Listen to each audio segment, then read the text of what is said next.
Good evening. This is John Martorano, County Administrator for Washington County. I'd like to extend a warm welcome and thank you to everyone for joining us this evening for the FY2022 Public Budget Hearing. As you know, this is a virtual hearing and is available through video stream available on Facebook, YouTube, and Zoom. Public testimony is encouraged.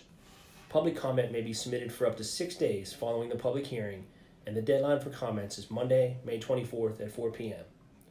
Public comments can be submitted in the following ways: online at www.washco-md.net utilizing the virtual citizen submission form, by email at khart@washco-md.net, by mail to the Board of County Commissioners at 100 West Washington Street, Suite 1101, Hagerstown, Maryland 21740, or by phone at 240-313-2204.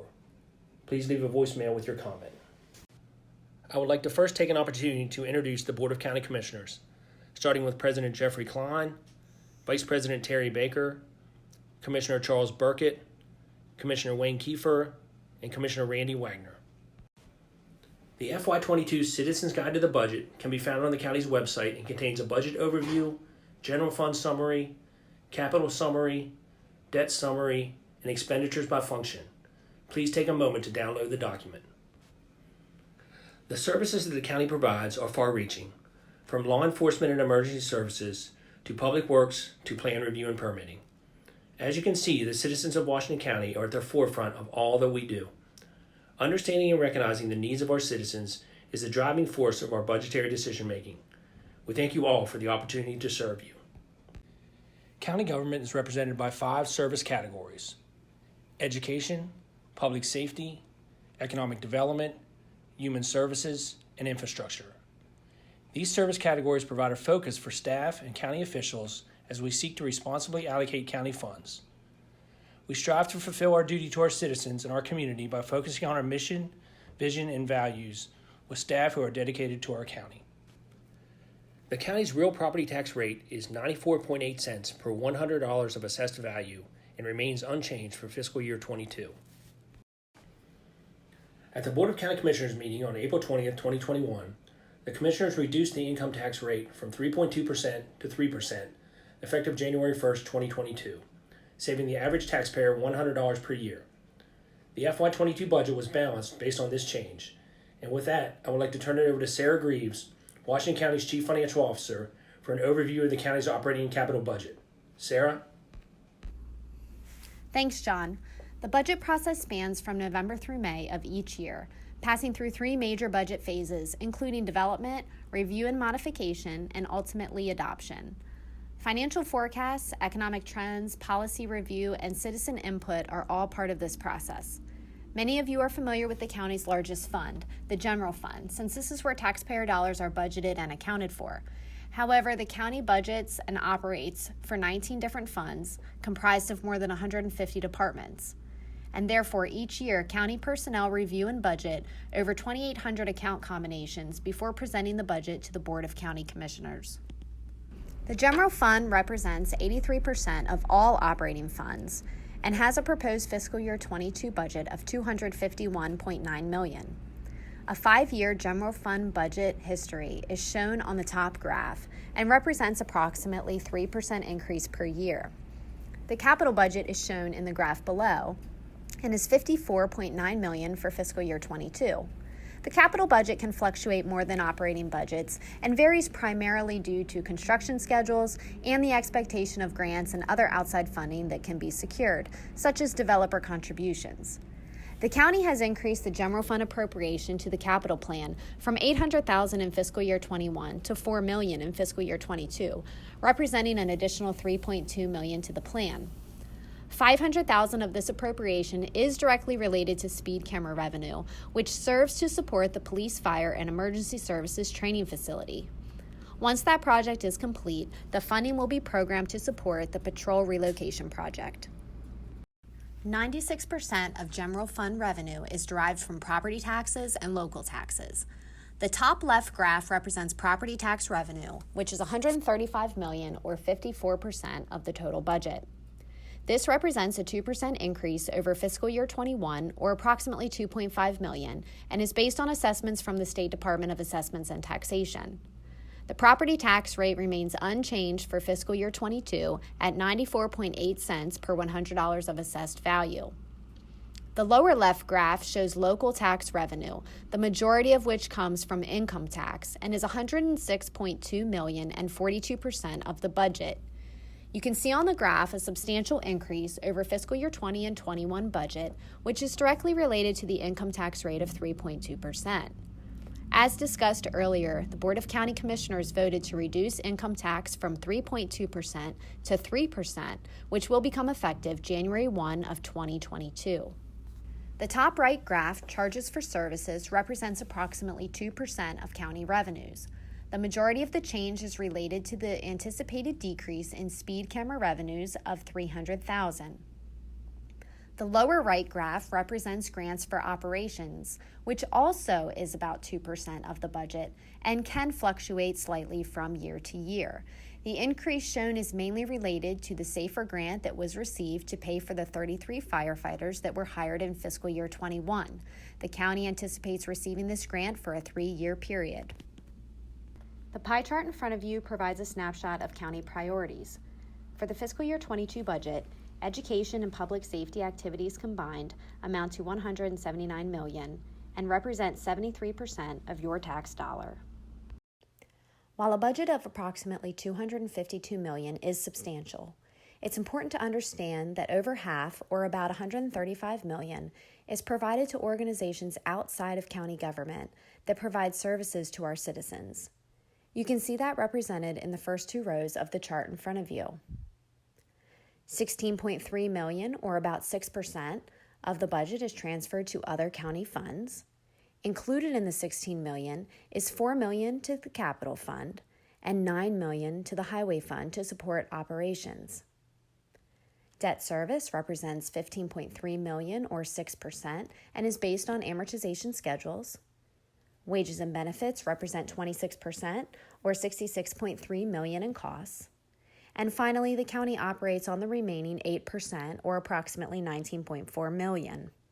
The fiscal year 22 budget increased by approximately $16 million. Those changes are represented here by function. Major changes include $2.7 million more for education, $3.5 million more for public safety, which includes law enforcement and emergency services, $3.2 million more for capital, and $3.5 million dedicated to operating reserves, which is represented in the category labeled Other. The chart in front of you provides more detailed changes for the fiscal year 22 budget. 7 new EMS personnel were added in fiscal year 21. Part-time and overtime was increased for fire operations related to the 33 new firefighters and staffing that is provided to our volunteer fire and rescue organizations. 33 new firefighters joined the county in fiscal year 21, and this cost will be offset in fiscal year 22 by the SAFER grant. The grant is provided to Washington County at 100% for a 3-year period. Public safety operations increased by approximately $670,000, which mainly represents an increase in contracted services such as cleaning, inmate medical and food, software, increases related to the volunteer fire and rescue community, and costs for the new police, fire, and emergency services training facility. The Board of Education is being provided $2.6 million more than fiscal year 21, and other outside entities an additional $210,000. Capital funding of $3.2 million is being provided and supports projects such as stormwater retrofits, facilities roof repairs, highway vehicle and equipment replacement, public safety vehicles and portable radios, as well as providing matching funds to many airport, transit, and parks projects. Last but not least, $3.5 million is dedicated to operating reserves in an effort to spend less as the county prepares to lower the income tax rate from 3.2% to 3%. The Highway Fund is one of our larger funds with a budget of $11.5 million. The budget increase for fuel and insurance costs, but was offset and decreased overall due to the implementation of vacancy savings in the budget. Overall, the highway budget is supported primarily by the general fund, with an appropriation of $9.1 million, and also anticipates approximately $1.9 million in highway user revenue. Highway user funds were reduced back in 2010 by about $7 million per year. The county received $9.1 million at the height in 2007, but at its lowest only received $400,000 in 2012. It's estimated that over the last 10 years, the county's lost around $70 million in highway user revenue. And this has had a profound impact on the county. Because general fund dollars were used to supplant the lost highway user revenue to continue operations, those funds were not able to fund other county priorities. The county has 9 other governmental funds that total approximately $8.5 million. There have been no major changes from the fiscal year 21 budget for these funds, except for the completed sale of the Cascade Town Center. The Cascade Town Center budget for fiscal year 22 is $184,000, and of that, $150,000 is provided to the community center. The remaining budget is mainly for costs associated with certain property maintenance items that remain the county's responsibility. These costs are paid for using proceeds from the sale and are not supported by the general fund.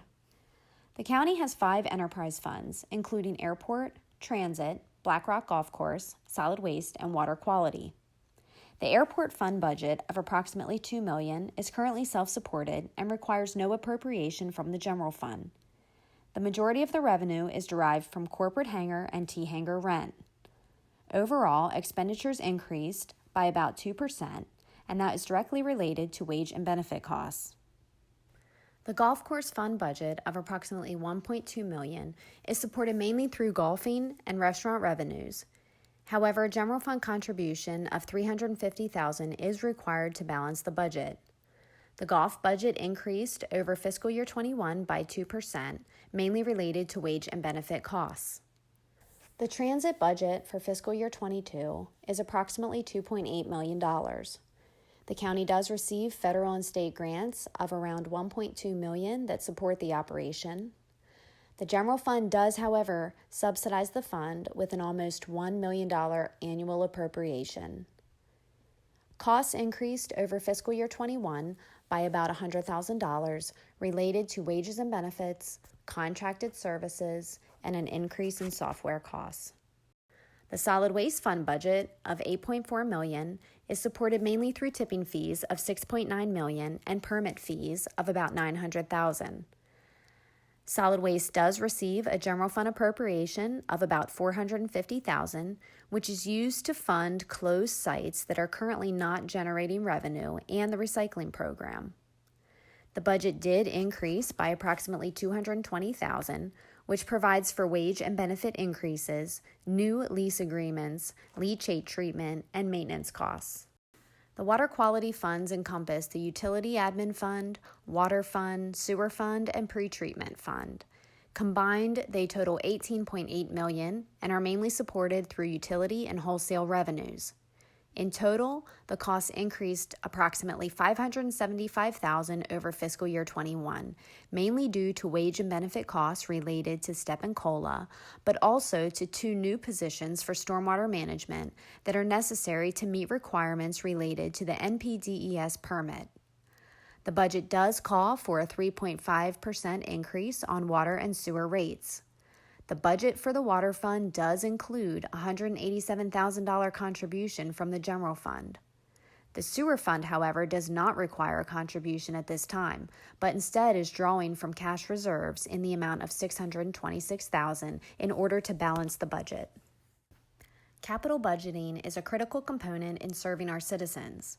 The fiscal year 22 capital plan totals $54.9 million. 31% of that budget is attributed to education projects, 22% for roads, 23% for environmental projects, 9% for public safety, 12% for transportation, and 3% for other governmental projects. The fiscal year 22 capital plan includes $4 million in county funds for capital maintenance projects for the Board of Education, $500,000 for HCC's Center for Business and Entrepreneurial Studies, $608,000 for the LRC roof replacement, and $858,000 for the Hancock Library. Funding for the library was agreed upon in February of 2016 that the county would contribute 36% of the project costs, not to exceed $1 million, in years 2022 and 2023. The Police, Fire, and Emergency Services Training Facility, projected for completion in spring of 22, is underway and includes approximately 40,000 square foot of space for a multitude of training exercises that can be utilized by state, county, local police, fire, and EMS professionals. $1.4 million is budgeted for this project in fiscal year 22, of which the net speed camera revenue of $500,000 is fully dedicated. The total cost of the project is approximately $14 million. In addition to that, the construction of a burn building on the same facility grounds has been partially funded in fiscal year 22, with the remainder of funding in fiscal year 23. The total cost of the burn building is anticipated at $1.5 million. Major transportation projects include $4.8 million for pavement maintenance, for pavement preservation, repair, and rehabilitation, to include hot mix asphalt overlays, chip seal, patching, crack filling, and permanent pavement markings. In addition, Halfway Boulevard Extended, a $6 million project with $3.8 million anticipated in grant funds, will construct a 4-lane roadway extension. This project is currently in design and expected to begin construction in the fall of 2022. Stormwater management has become a high priority for the county over the last several years. The county's stormwater retrofit project dedicates $1 million in funding for the construction of stormwater management systems. It also provides for the Clean County Sweeper program, which was implemented several years ago. To date, the Sweeper program has removed approximately 2.8 million pounds of debris. In addition, the Stormwater and Watershed Operations Department, which has a budget of approximately $425,000, includes 2 new positions for fiscal year 22. These efforts combined have been implemented to help satisfy the National Pollutant Discharge Elimination System, also known as the NPDES permit requirements that have been established by the Maryland Department of the Environment. 2 major sewer projects in fiscal year 22 include the Capacity Management Project and the Smithsburg Wastewater Treatment Plant. The Capacity Management Project will construct a new regional pump station in the Morgansville area, freeing up capacity for the city of Hagerstown and bringing online new customers for the county. It has a total budget of $11.2 million, with $6.7 million in funding in fiscal year 22. The Smithsburg Wastewater Treatment Plant project will increase capacity for the town of Smithsburg to foster future development. The project total is $7.4 million, with $3 million dedicated in fiscal year 22. In addition to those projects, we have the closeout cap for rubble fill, which is required to comply with state and permit regulations. That closeout cap project has a total cost of $2.1 million. The county is proud to announce that once again we've secured a AA+ bond rating as a reflection of our solid financial position, healthy reserves, strong fiscal policies and practices, and solid economic base. The rate provides confidence to investors and other stakeholders, and it's extremely important for the county's ability to secure the best interest rate possible when issuing bonds, which ultimately lowers the debt service we have in future years moving through the operating budget. With that, I would like to turn it back over to John for any closing comments, and I thank you for your time this evening. Thank you, Sarah. We look forward to hearing your comments on the proposed FY2022 budget. The deadline for public comment is Monday, May 24th at 4 p.m. Thank you again for joining us this evening.